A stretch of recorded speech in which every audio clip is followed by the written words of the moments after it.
Bonjour tout le monde. Je vous présente aujourd'hui le dernier livre que j'ai écrit. C'est un opuscule que j'ai rédigé pendant le confinement. J'en ai fait 4 d'ailleurs pendant le confinement, 3 ou 4, je sais plus. Et il y a notamment ce volume, cet opuscule, qui s'intitule L'inoubliable senteur des groseilliers à fleurs et qui s'étend sur 72 pages. Et le sous-titre, c'est Jardins fleuris de Thiers et de Montluçon. Alors, qu'est-ce que je raconte dans ce petit livre? En fait, je me suis promené dans le jardin, j'ai regardé les fleurs, qu'elles soient d'ailleurs naturelles ou cultivées, puisque je m'intéresse aux deux, et parfois, comme je l'explique dans ce livre d'ailleurs, j'ai du mal à désherber, puisque je me dis que finalement, les mauvaises herbes, enfin les herbes dites mauvaises plutôt, sont parfois très jolies. Je pense notamment à ma grande vedette, celle que je préfère par-dessus tout, enfin, peut-être pas quand même, j'exagère un peu, c'est la Véronique Petit-Chêne, que personne ne remarque, enfin, à part moi. Ou la Véronique officinale, qui est aussi très jolie, avec ses pétales bleus. La Véronique Petit-Chêne, elle est toute petite, mais elle est remarquable. Alors, quand on ne tombe pas trop son jardin, il y a parfois des plantes un petit peu rares qui poussent, comme l'orchis-bouc. J'en ai eu 2 exemplaires, malheureusement la sécheresse en est venue à bout, et voilà. Donc chaque jour, enfin presque, je me suis promené dans le jardin puisque je n'avais pas la possibilité de sortir pendant 3 mois comme tout le monde. Et j'ai donc observé les plantes, j'ai noté des couleurs, des odeurs, et notamment j'ai fait pas mal de commentaires sur les tulipes. J'ai bien observé les tulipes et notamment le cœur de la tulipe. Alors les tulipes, contrairement à ce qu'on raconte, elles ont un parfum, bon, qui n'est pas aussi suave que celui des roses, ou des œillets, ou même de certains narcisses, mais elles ont un parfum.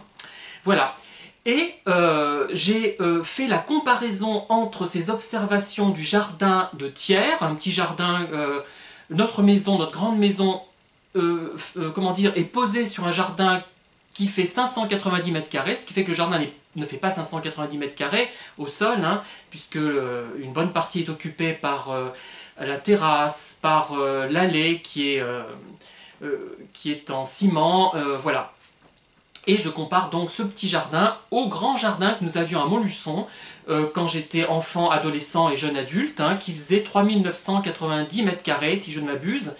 Et j'observais aussi les plantes étant gamin, ça m'intéressait, je regardais beaucoup de choses comme ça. Je n'étais pas un brillant élève, pas du tout, même plutôt médiocre, mais pourtant j'avais une capacité à observer, à retenir beaucoup de choses, et qui laissait parfois mes profs perplexes, instituteurs et profs du collège et du lycée. Ils se disaient mais comment celui-là, comment ça se fait qu'il n'ait pas de meilleurs résultats finalement, puisqu'ils percevaient quand même que j'avais une capacité, une certaine forme d'intelligence qui n'était peut-être pas scolaire, et que je peux exprimer dans ce genre d'ouvrage. C'est peut-être une sensibilité plus forte que la moyenne, avec une intelligence très moyenne. Vous voyez ce que je veux dire? C'est ça qui me distingue, je dirais. Donc c'est un livre qui intéressera des gens qui aiment les plantes, aussi bien les cultivars que les plantes naturelles. Moi j'aime les deux, j'ai du mal à hiérarchiser les plantes, ce qui fait que je ne désherbe pas par paresse, mais parce que je n'ai pas envie de détruire de belles plantes sauvages. Il y a une seule plante que je n'aime pas, c'est le liseron, parce que là vraiment ça détruit les autres plantes, ça les étouffe. C'est vraiment un pervers narcissique végétal, le liseron. Même si il héberge, parfois il nourrit des papillons très importants, comme le sphinx du liseron. D'ailleurs, je parle aussi un petit peu des animaux, des papillons, des chats qui fréquentent notre quartier, du hérisson, de l'écureuil, enfin voilà. Un peu de tout, mais brièvement, parce que ce n'est pas un grand livre, pas un livre très très important, du moins en taille. Et je vous lis quand même la 4e de couverture, je demande qui l'a composé d'ailleurs, cette 4e de couverture.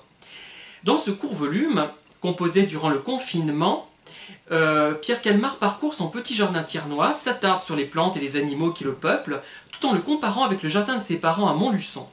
Les souvenirs d'enfance et les remarques qui émaillent le récit laissent parfois apparaître la personnalité atrabilaire et les contradictions de l'auteur. Oui, alors là oui. Cet opuscule intéressera les lecteurs et les lectrices qui aiment les fleurs. Dotés d'une certaine sensibilité, ces personnes perçoivent l'existence sous un angle poétique et s'interrogent sur la notion de temps. Alors là, c'est mon thème de prédilection.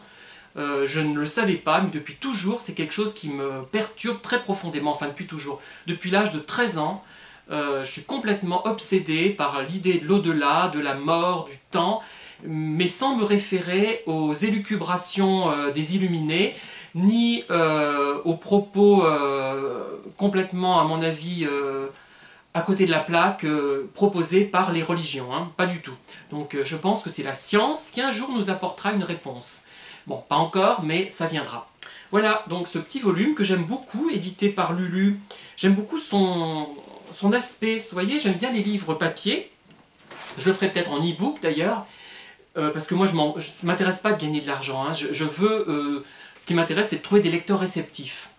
Mais dans le contexte actuel d'obscurantisme, hein, je dois dire, après l'attentat épouvantable qui a eu lieu, donc je ne reviendrai pas là-dessus, hein, et ce qui se passe en Hongrie, en Pologne, où le droit des femmes est bafoué, je me dis que je devrais plutôt m'adresser aux lecteurs qui vivront dans 100 ou 200 ans, puisqu'on est dans une période vraiment où les gens sont une partie de la population, du moins pas tout le monde heureusement, et j'ai eu quelques lecteurs d'ailleurs réceptifs qui ont compris où je voulais en venir, qui n'ont pas prétendu que j'écrivais des chefs-d'œuvre, mais qui ont compris où je voulais en venir dans mes écrits, et je pense que cette période est vraiment très difficile à vivre, avec ce retour en arrière sur la législation, sur le droit, et c'est dramatique, et je comprends que les gens ne soient pas réceptifs à quelqu'un qui, comme moi, essaie quand même de développer des idées non pas avancées, mais un petit peu modernes, hein, même si mon langage est plutôt suranné, comme vous l'aurez remarqué. Hein.